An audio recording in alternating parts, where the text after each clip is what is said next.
അദ്ദേഹം എത്തി. മമ്മൂട്ടി അന്ത്യോപചാരം അർപ്പിക്കാൻ എത്തുന്ന ദൃശ്യങ്ങളാണ് തത്സമയം പ്രേക്ഷകർ കാണുന്നത്. വിവിധ മേഖലകളിൽ നിന്നുള്ളവർ, സിനിമാ മേഖലയിൽ ഒപ്പം പ്രവർത്തിച്ച നിരവധി പേർ അന്തിമോപചാരം അർപ്പിക്കാനായി ടൗൺ ഹാളിൽ എത്തിക്കൊണ്ടിരിക്കുകയാണ്. 12 മണിവരെ പൊതുദർശനം ഉണ്ടാകും.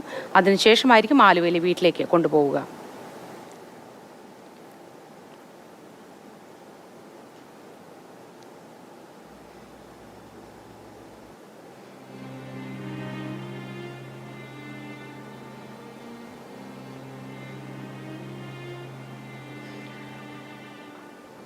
നടൻ മമ്മൂട്ടി, ബി ഉണ്ണികൃഷ്ണൻ തുടങ്ങി സിനിമാ മേഖലയിലെ നിരവധി പേർ അന്തിമോപചാരം അർപ്പിക്കാനായി കളമശ്ശേരി മുനിസിപ്പൽ ടൗൺ ഹാളിൽ എത്തുന്ന ദൃശ്യങ്ങളാണ് പ്രേക്ഷകർ തത്സമയം കാണുന്നത്. രാഗിൻ അവിടെ നിന്നും ചേരുന്നു.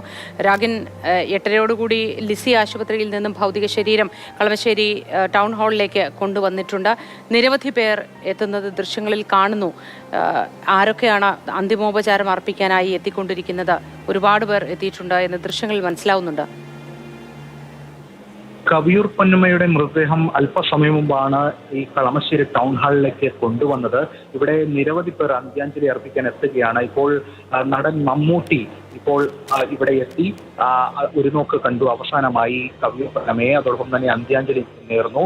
അങ്ങനെ വിവിധ മേഖലകളിലുള്ളവരൊക്കെ തന്നെ, ചലച്ചിത്ര മേഖലകളിലാണെങ്കിലും രാഷ്ട്രീയ, സാമൂഹ്യ, സാംസ്കാരിക രംഗങ്ങളിലെ പ്രമുഖരൊക്കെയാണെങ്കിലും കവിയൂർ പൊന്നമ്മയ്ക്ക് അന്ത്യാഞ്ജലി അർപ്പിക്കാൻ ഇവിടേക്ക് എത്തിക്കൊണ്ടിരിക്കുകയാണ്. 12 മണി വരെ ഈ കളമശ്ശേരി ടൗൺ ഹാളിൽ പൊതുദർശനം ഉണ്ടാകും. അതിനുശേഷം ഇവിടെ നിന്ന് കരുമായൂരിലെ വീട്ടിലേക്കാണ് കൊണ്ടുപോവുക മൃതദേഹം. അവിടെ വൈകിട്ട് 4 മണിക്കാണ് സംസ്കാര ചടങ്ങുകൾ നിശ്ചയിച്ചിട്ടുള്ളത്.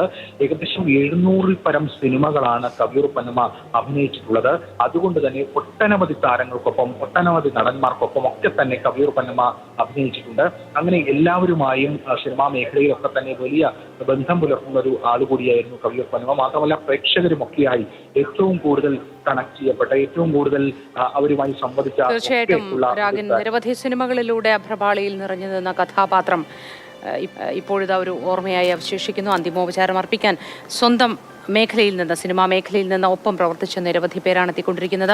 മമ്മൂട്ടി, രമേശ് പിഷാരടി, ബി ഉണ്ണികൃഷ്ണൻ, രഞ്ജി പണിക്കർ തുടങ്ങി നിരവധി പേരെ നമുക്ക് ദൃശ്യങ്ങളിലും കാണാനായി. 12 മണിവരെ അവിടെ പൊതുദർശനം ഉണ്ടാവും. തുടർന്ന് ആലുവയിലെ വസതിയിലേക്ക് ഭൗതിക ശരീരം കൊണ്ടുപോകും. തുടർന്നായിരിക്കും സംസ്കാര ചടങ്ങുകൾ 4 മണിക്ക് വൈകിട്ട് നടക്കുക.